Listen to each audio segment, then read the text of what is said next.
Hi everybody, Don Balance here with another 2-minute tutorial. This one featuring the NewTek NDI ToolKit. Now, this is a variety of tools that's available at no charge on the NewTek website, the NewTek NDI tools. And let's just take a look at a few of them. The first one I want to look at is the NDI Monitor app. And this is an app that allows you to look at all of the sources that are available on the network and then choose any of those NDI sources and be able to look at them on this monitor and see basically any of the sources that are available out there.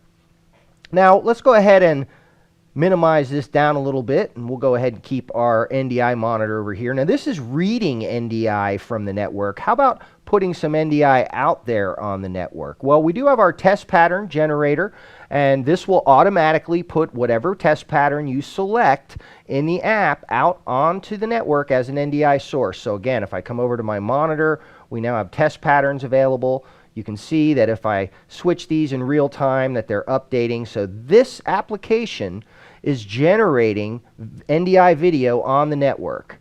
And then this application is picking up that NDI video and allowing us to see it.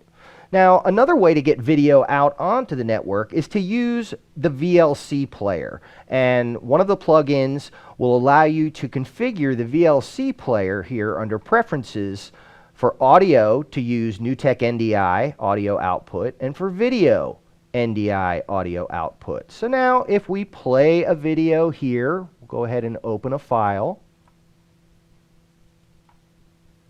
And I'm going to minimize that. Come over here, I now have the VLC player available on the network. And that is this version of VLC playing that graphic and sending it out onto the network as an NDI source. So that's a great way to add media players to any NDI production. I hope this video has been helpful to you. If you have any suggestions for other topics you'd like covered in a 2-minute tutorial, please put them in the comments below. Thanks for watching, and we'll see you again real soon.